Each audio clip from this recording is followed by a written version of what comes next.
Good morning, good afternoon, or good evening, wherever you are in the world. I am just Mike. You are watching and you are listening to episode number 29 of the Rock Out Wild Show. Just one more away from episode 30, and I have something a little bit bigger planned for that episode. But I am going to plan on something a little bit hopefully interesting to all of you listeners and viewers out there. Now, if you haven't done so yet, be sure to hit that subscribe button down below this very video. You can also like this video, share episode 29 of the Rock Out Wild Show, and spread the word to everyone from your family, your friends, your co-workers. Tell everyone you know about the Rock On Wild Show. As you see from the title of this very video, I came across an article a couple of months ago, and I was presenting an episode not too long ago called Self-Reflection. And within that website, I found another interesting article I said I wanted to go over. So I am going to go over it here, and that is an article on the power of journaling for self-compassion. And in my opinion, I think compassion really goes a long way in life. Without compassion, you're basically nothing. That's my opinion. That's my take on it. But before I get into all of that, I will also tell you what I have on the docket. We have on this day for July the 16th in the world of music, television, wrestling, music, and pop culture. Now, as of this recording, it is June the 26th, 2025, and 6 months from today is Boxing Day from this recording. And to kick things off for this very episode, I am going to react to an old movie review of mine, a movie called The Maze Runner. And I remember a little bit, sort of The Maze Runner. It's kind of like one of those young adult films, kind of like The Hunger Games type of thing. So what I'm going to do now is present, share screen, the Maze Runner movie review. Actually, before I present all of that, I gotta start my camera up. Hey, what's up, everyone? Thank you all for watching the Rock Out Wild Show, episode number 29. And now I am going to react to my movie review for The Maze Runner. So let's present, share screen, Maze Runner. Make sure the audio is on, obviously. All right, let's go full screen. Excuse me.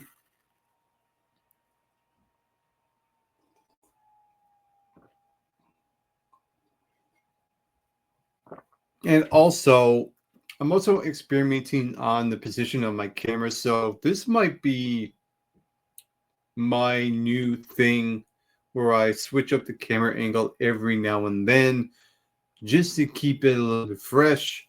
Without further ado, let's react to The Maze Runner.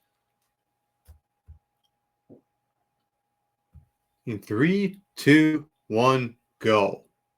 Hunger Games in a Maze.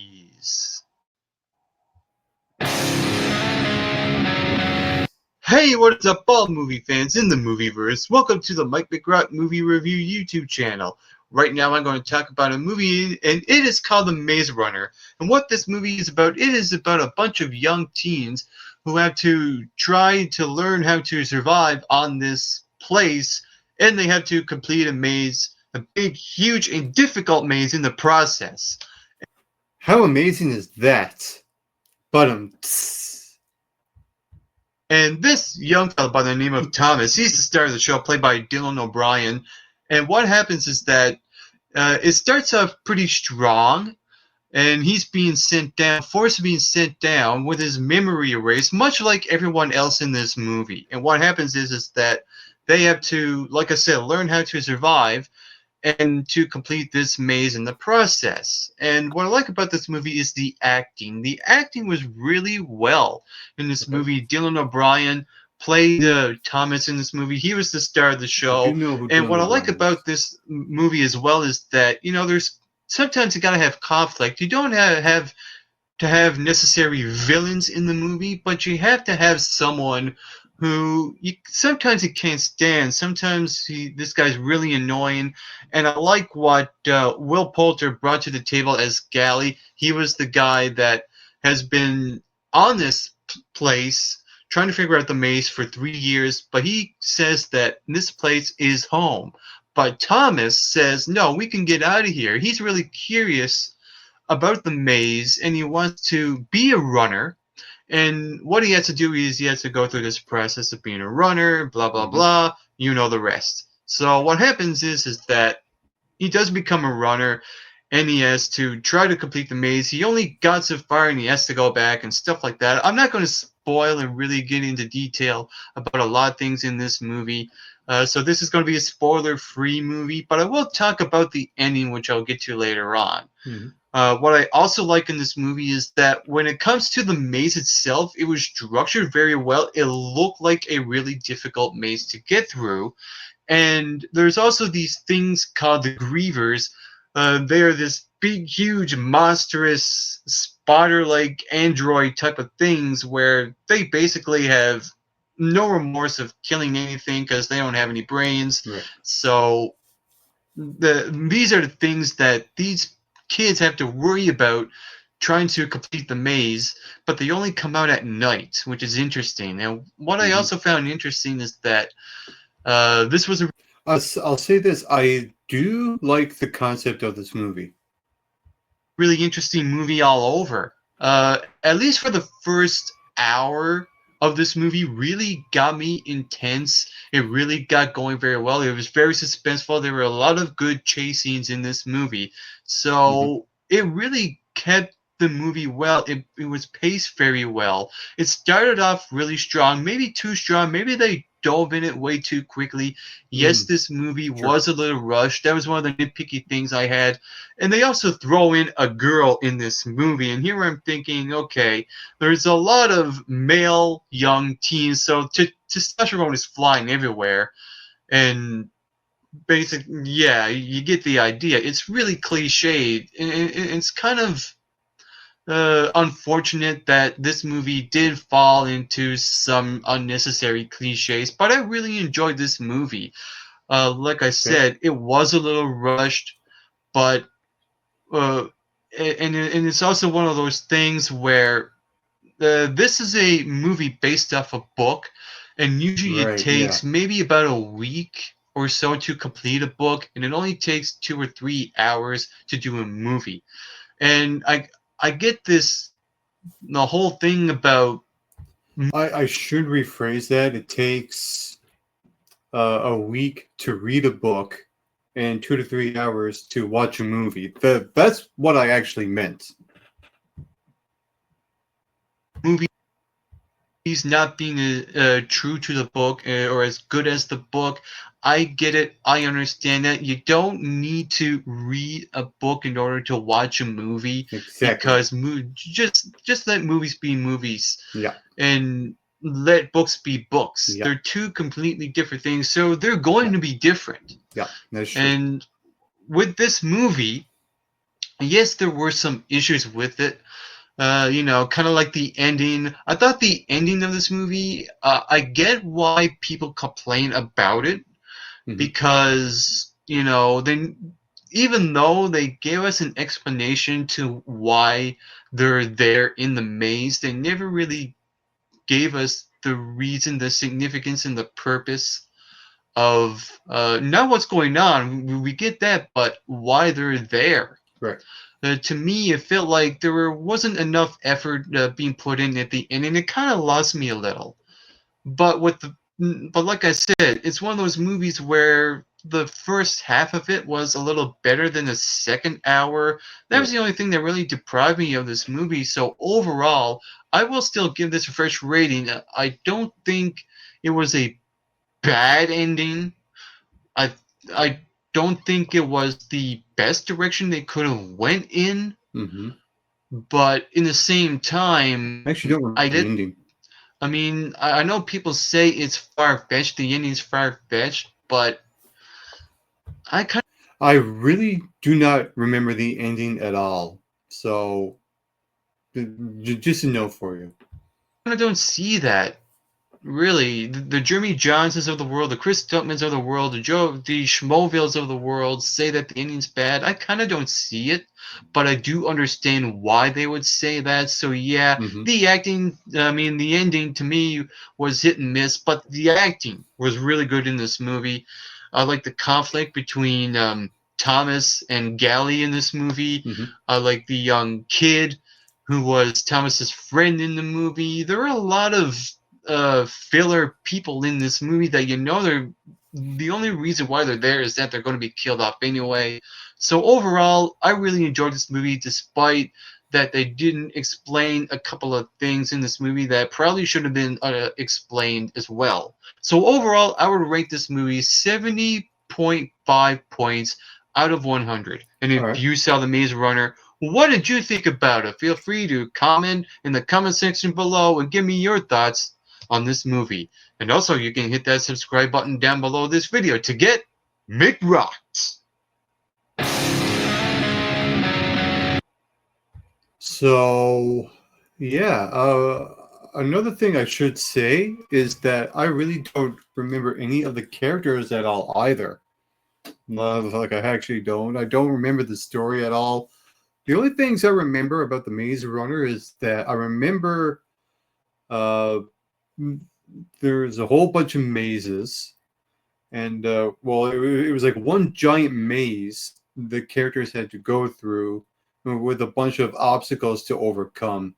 That's the only thing I remember. It's like I said in the introduction to my movie review, it's the Hunger Games in a maze. That pretty much sums it up.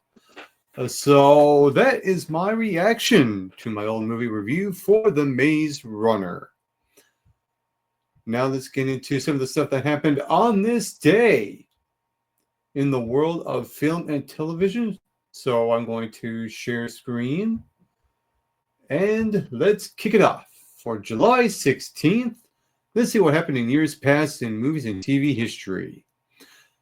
Back in 1938, John Murray and Alan Bortes staged comedy Room Service starring Sam Levine, Eddie Albert, and Philip Loeb closes at the Core Theater, New York City, after 500 performances.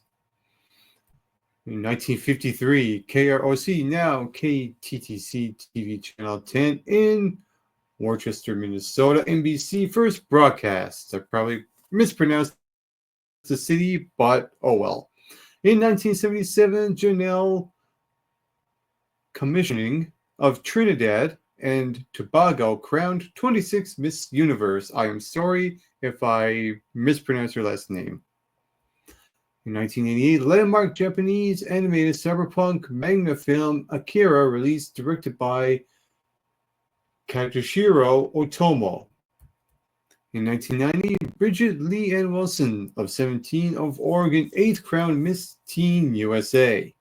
Also in 1990, Rick Dees into the night premieres on ABC TV. I remember Rick Dees in the weekly top 40 back in the 90s. That's how far back I go with this. In 1994, Wendy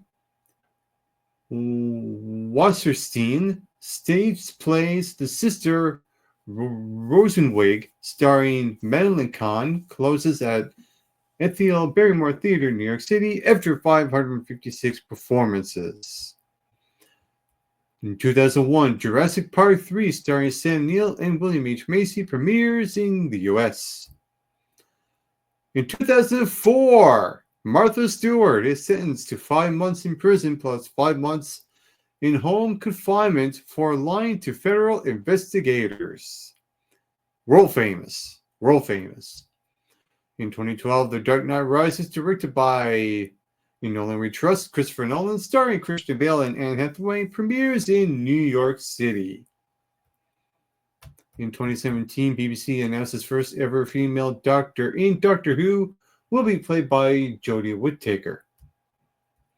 In 2018, musical film Mamma Mia Here We Go Again premieres at Hammersmith Apollo London. Worldwide box office receipts total over 400 million.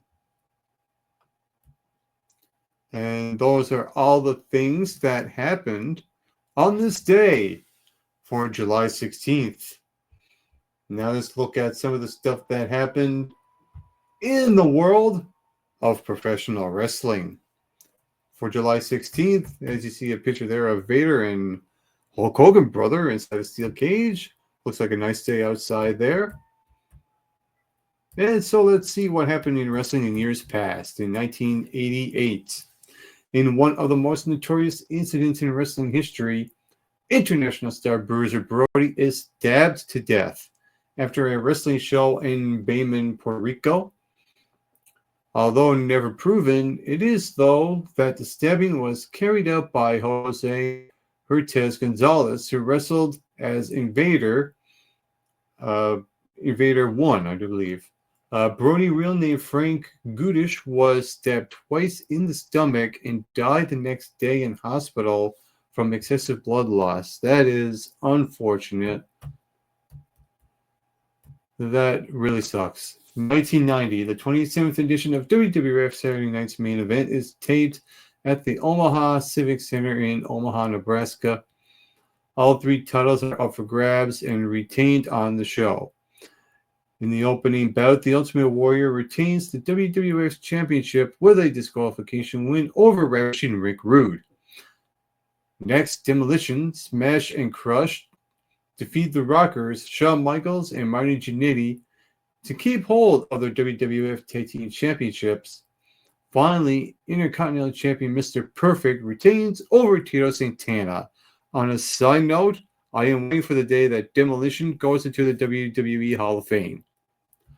In 1995, WCW Bash at the Beach took place on an actual beach in Huntington Beach, California. That was that picture that you saw earlier.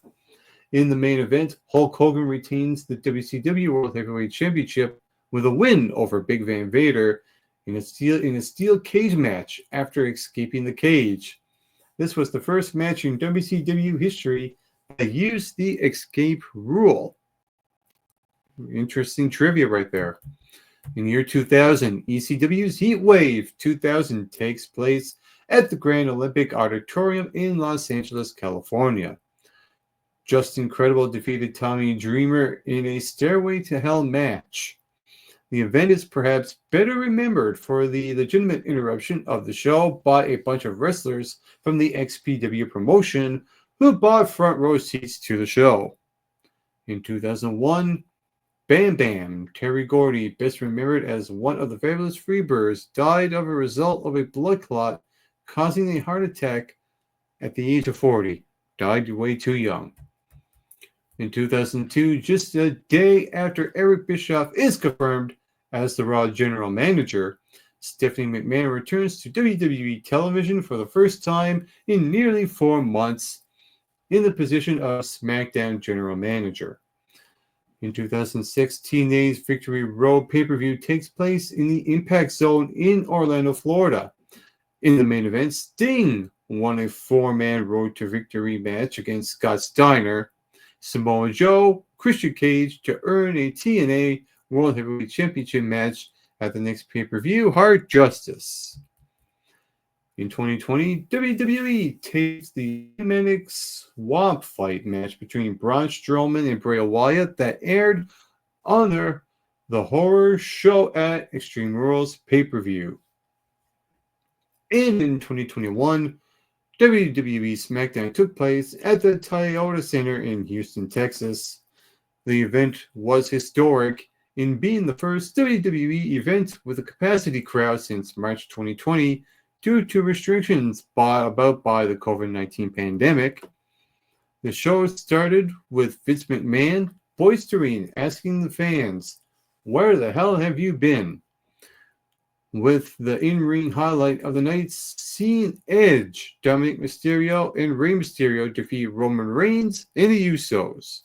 The show saw Finn Balor make his return to WWE main roster after almost 2 years working on the NXT brand. We have some notable wrestling birthdays for July the 16th, we have Mike Bailey, born in 1990. John Cutler, born in 81. Excalibur, born in 1980. Mike Knox, born in 1978. The Almighty Bobby Lashley, born on 76. Chris Chitty in 1974. And Blue Demon Jr., former Lucha Underground wrestler, born in 1966. Those are all the things that happened on this day in the world of professional wrestling. Now let's take a look at what happened on this day for July 16th in the world of music as the sirens go by out my window. As you see, there is a picture of Jack White and the White Stripes. So on this day in music, July 16th, 2007, Detroit alt-rock duo The White Stripes entered the record books by playing the shortest ever live gig when they appeared at a Newfoundland venue called George Street during a Canadian tour. A little close to home here. Interesting. They played just a single note with a cymbal crash before exiting the stage. This is actually hilarious to me. I gotta read this again. They played just a single note with a cymbal crash before exiting the stage. I don't know what, but that's freaking genius. Anyway, let's read on here. The concert was recognized by the Guinness Book of Records in 2009, but the book's compilers dropped the category a year later after being swamped by applications for similar record-breaking attempts. A single note with a cymbal crash. I don't think I'll ever get over that one. I'll be thinking about that all week. In 1966, British blues rock supergroup Cream was formed. The influential power trio, which consisted of guitarist Eric Clapton, singer and bassist Jack Bruce, and drummer Get Off My Property Ginger Baker, only stayed together for 2 years and 4 months, but in that time they racked up 1 gold and 2 platinum albums. We go from Cream to Coldplay. Oh, that's like night and day right there. In 2000, Coldplay scored their first chart-topping album in the UK with Parachutes. The British band's debut featured the hits Yellow. I do like Yellow. That's the only song I like by Coldplay, by the way. They featured hits like Yellow, Trouble, and Don't Panic, and later earned them a Grammy for Best Alternative Music Album. In 2016, singer and visual artist Alan Vega died at age 78. Born Brock Allen Bermowitz in New York City, Vega is best remembered for his role alongside partner Martin Rev in the pioneering electronic proto-punk duo Suicide, whose 1977 self-titled debut album appeared in Rolling Stone's 500 Greatest Albums of All Time in 2020. In 1962, the Beach Boys signed a 7-year contract with Capitol Records after being rejected by the Dot and Liberty labels.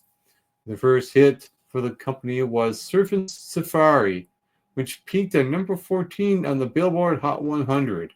It was recorded a few months before they joined Capitol during their second ever trip to the recording studio. In 1955, 19-year-old Elvis Presley entered the U.S. charts for the first time with his distinctive take on bluesman Arthur Gunter's Baby Let's Play House. Landed at the number 15 spot in Cashbox Magazine's country chart. Presley's version, recorded for Sun Records, marked the first time he featured his much imitated hiccup-like vocal style. And in 2014, the Revered American Blues guitarist Johnny Winter passed away at age 70. The Texas-born musician and elder brother of keyboard wizard Edgar Winter picked up a trio of Grammy Awards for 3 albums he produced for blues icon Muddy Waters between 1977 and 1981. And we got some notable birthdays in the world of music. For July 16th, born in 1939, Denise Lasselle. Born in 1941, Desmond Decker. In 1952, Mark Mcatee from the Divinals. In 1952, born on July 16th, is Stewart Copeland from The Police. Born in 1964 is Paul Hancock from Popinjays. Born in 1971, Edward Joel Kowalczyk from Live. Born in 1978, TJ from 3T. Born in 1990 is Whiz Kid. Born in 1996, Luke Hemmings from 5 Seconds of Summer. And born in 1996 is Kevin Abstract from Brockhampton. And those are all the things that happened in the world in music for July 16th. And for the final thing for On This Day, in this segment, on this day in the world of pulp culture for July 16th, we have things like Fresh the Spinach Day, Personal Chef's Day, and Guinea Pig Appreciation Day. We also have Corn Fritters Day, Fresh, and World Snake Day as well. Interesting. In 1622, the 354-day Islamic calendar was established. Wow. Going all the way back there. In 1661, the European banknotes were issued by the Swedish bank Stockholms Banco. In 1769, Father Junipero Serra founded California's first mission, Mission San Diego de Alcala, later known as San Diego, California. Alcala is what I meant. In 1790, the District of Columbia was established at the capital of the United States with the Residence Act. In 1862, David Farragut was promoted to Rear Admiral, becoming the first officer in the United States Navy to hold the rank. In 1915, the Boy Scouts' first Order of the Arrow ceremony took place, and the Order of the Arrow was founded. You have failed the city. In 1935, the world's first parking meter was installed in Oklahoma City, Oklahoma. Roger W. Babson filed for the first U.S. patent for the device on August 30th, 1928. In 1941, Joe DiMaggio hit safely for the 56th consecutive game and still standing MLB record. In 1945, Manhattan Project. The United States successfully detonated a plutonium-based test nuclear weapon near Alamogordo, New Mexico. Yikes. Was Bob Oppenheimer involved in that? Who knows? In 1951, The Catcher in the Rye by J.D. Salinger was published for the first time by Little Brown and Company. In 1965, the Mont Blanc Tunnel linking France and Italy opened. In 1966, number one hit from July 16th, 66 to July 29th, 66, Tommy James and the Shondells, Hanky Panky. In 1969, Apollo 11 was launched from the Kentucky Space Center at Cape Kennedy, Florida. In 1977, number one hit from July 16th, 77 to July 22nd, 77, Sean Cassidy, Da Do Ron Ron.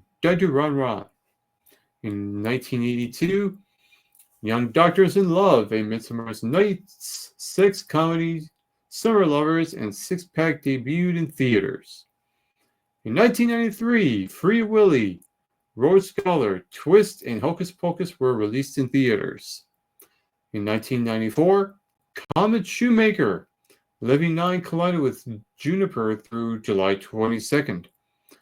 In 1999, The Blair Witch Project, Eyes Wide Shut, Lake Placid, and The Wood debuted in theaters. In 2002, Eight-Legged Freaks debuted in theaters. And we got a couple here in 2004.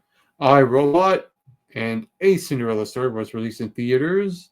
And Millennium Park was opened to the public by Mayor Richard N. Daley. In 2010, Inception was released in theaters, speaking of Christopher Nolan. And in 2011, number one hit from July 16th, 2011 to August 26th, 2011, LMFAO featuring Lorraine Bennett and Goon Rock, Party Rock Anthem. And those are all the things that happen in the world of pop culture. And I do believe it is about that time for the main event for episode number 29 of the Rock On Wild Show. And like I said earlier, compassion goes a long way. And I found an interesting article about the power of journaling for self-compassion. So not only you're writing things down, usually when I write things down, I write things here on the computer, on a notepad, I type things up.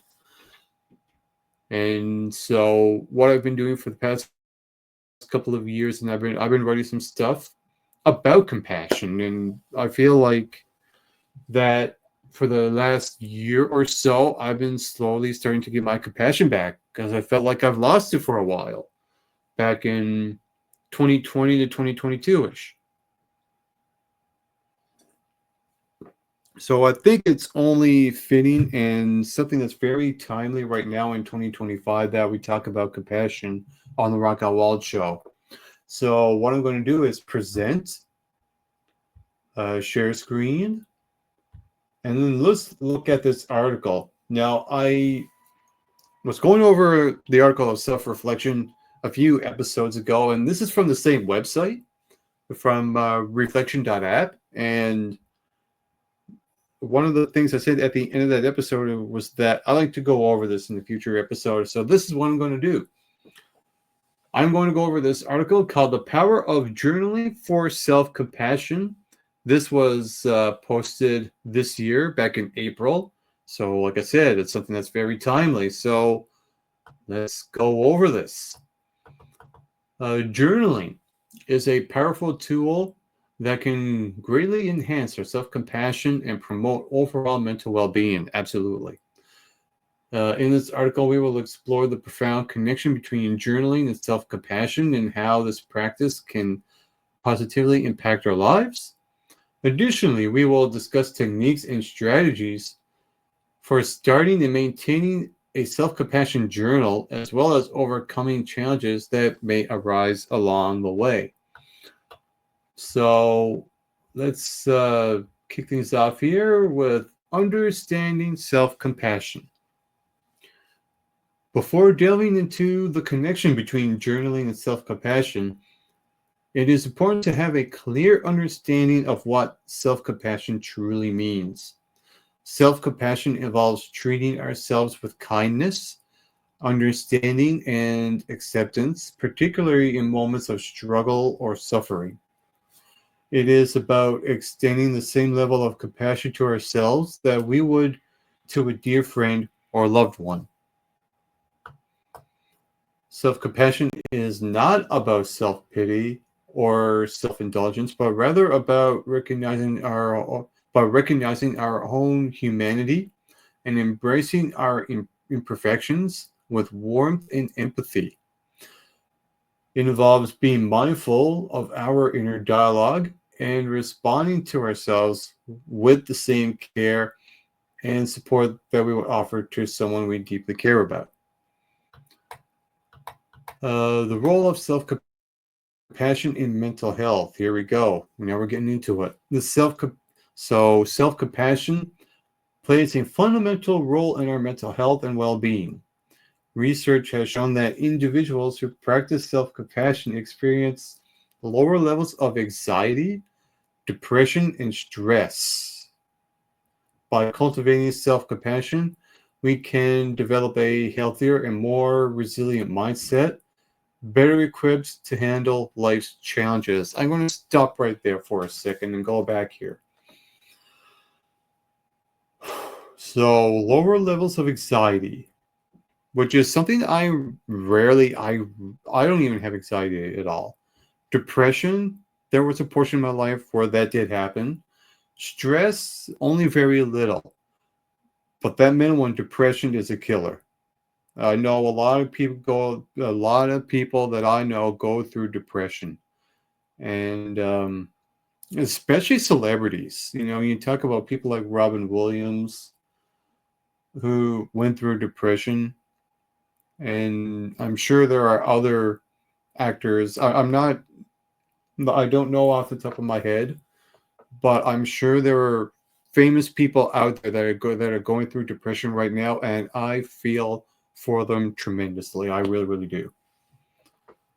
So let's go ahead and read a little bit more of this. Self-compassion acts as a protective factor against the negative impacts of self-criticism and harsh self-judgment. Again, I'm going to pause a little bit. I have self-judged myself in the past. It fosters emotional resilience and promotes a sense of inner strength and stability, enabling individuals to navigate difficult emotions and experiences with greater ease and compassion. Absolutely.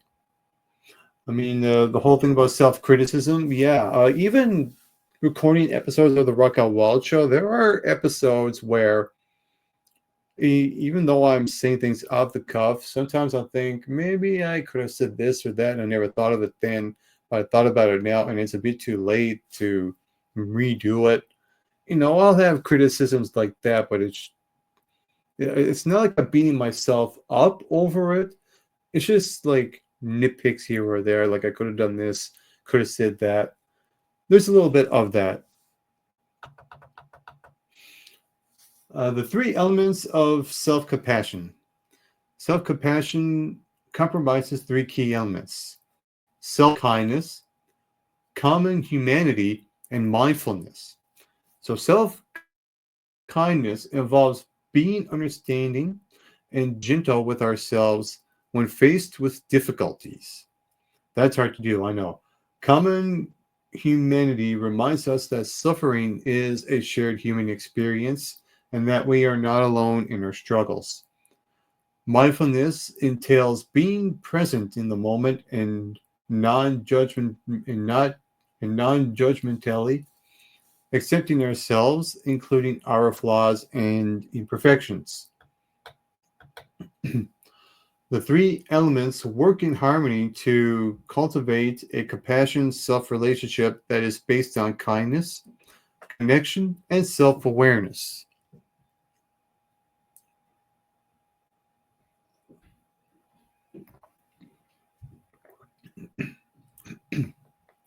By embracing self-compassion, individuals can foster a deeper sense of self-acceptance and inner peace, leading to greater overall well-being and mental health.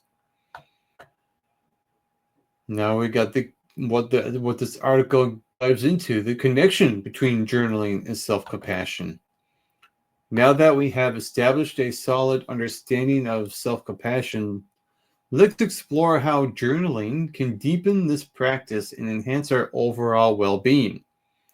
So journaling not only serves as a tool for self-expression, but also as a means of fostering creativity and problem-solving skills. When we put our thoughts onto paper, we engage different parts of our brain that can lead to new insights and perspectives. This creative process can help us entangle complex emotions, identify patterns in our behavior, and generate innovative solutions to challenges we may be facing. And it goes on about how journaling enhances self-understanding. Journaling provides us with a dedicated space for self-reflection and self-exploration. Through the act of writing, we can gain a deeper understanding of our thoughts, emotions, and experiences. By engaging in regular journaling, we can become more attuned to our needs, desires, and values, fostering a sense of self-compassion and self-awareness. Moreover, journaling can serve as a timeline of our personal growth and development. Looking back on past entries allows us to track our progress, recognize patterns of growth or setbacks, and celebrate milestones achieved along the way. This reflection can boost our self esteem and reinforce our commitment to self improvement. The therapeutic benefits of writing. Writing itself has therapeutic qualities. I know it does for me. It allows us to express ourselves freely without judgment or censorship. Whether we're documenting our daily experiences, venting frustrations, or expressing gratitude, writing serves as an outlet for emotions and thoughts. This release can alleviate stress, improve mood, and promote a sense of emotional well being. Furthermore, the act of writing by hand has been shown to have additional cognitive benefits. It can enhance memory retention, stimulate creativity, and improve overall cognitive function. The physical act of putting pen to paper engages motor skills and sensory pathways in the brain, creating a more immersive and impactful experience compared to typing on a digital device. So what was I thinking? Typing on a laptop and notepad. I should be writing more often. Starting your self-compassion journal. Now that you understand the power of journaling for self-compassion, it's time to embark on your own journaling journey. Journaling can be a transformative practice that allows you to cultivate self-awareness, self-compassion, and personal growth. Journaling provides a safe space for you to explore your thoughts, emotions, and experiences without judgment. It can help you gain clarity, process difficult feelings, and develop a deeper understanding of yourself. By committing to a regular journaling practice, you are committing to your own well being and self discovery. And then it says choosing the right journal for you. When starting a self compassion journal, it's important to choose a journal that resonates with you personally.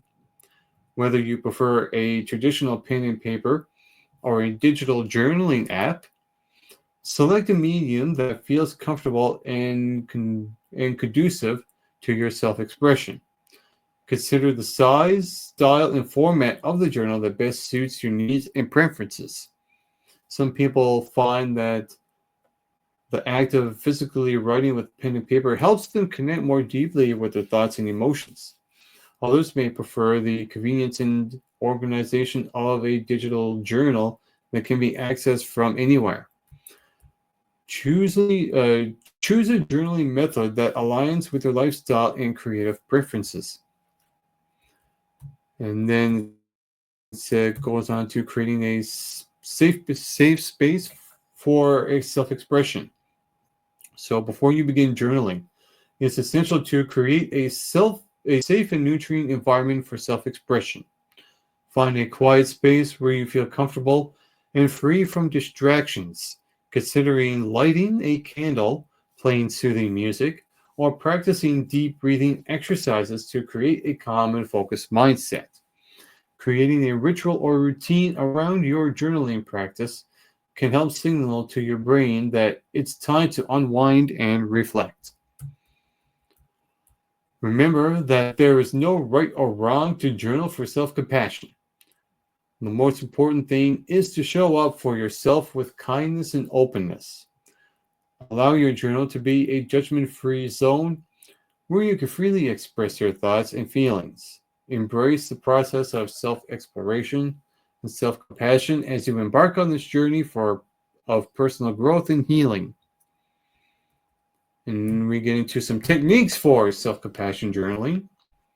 Once you have established a journaling routine, there are various techniques you can employ to deepen your self compassion practice. Self compassionate journaling is a powerful tool for nurturing self kindness and understanding. One technique that can enhance your self compassion journaling experience is visualization. Before you begin writing, take a few moments to close your eyes and visualize a peaceful and safe space. Imagine yourself surrounded by warmth and love, creating a nurturing environment for your journaling practice. This visualization can help you tap into feelings of comfort and support as you explore your thoughts and emotions on paper. Mindful writing. Stay present and not judgmental. Mindful writing involves approaching your journal practice with a sense of presence and non-judgment. As you write, focus on the sensations of the pen touching the paper or the keyboard beneath your fingertips.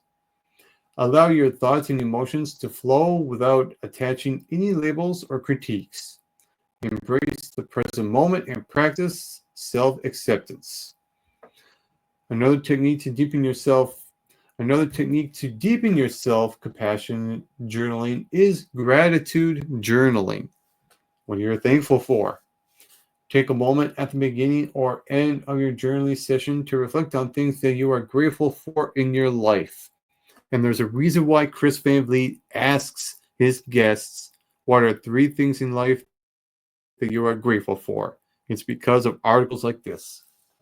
This practice can help shift your focus to positive aspects of your life, fostering a sense of appreciation and self-love. Writing prompts for self-compassion. If you're unsure where to begin, writing prompts can be immensely helpful in guiding your self-compassion journaling practice. Consider prompts such as, what is something I appreciate about myself today? Or how can I show myself kindness in this moment? These prompts encourage self-reflection and foster a compassionate mindset. Remember, self-compassion journaling is a personal and introspective practice. Allow yourself the space to explore your thoughts and emotions with kindness and understanding. Each journaling session is an opportunity for growth and self-discovery. Overcoming challenges is self-compassion journaling. Compassionate journaling, I mean. So these are the things in this part where it talks about overcoming challenges in self-compassionate journaling. Like any practice, self-compassionate journaling may come with its own set of challenges.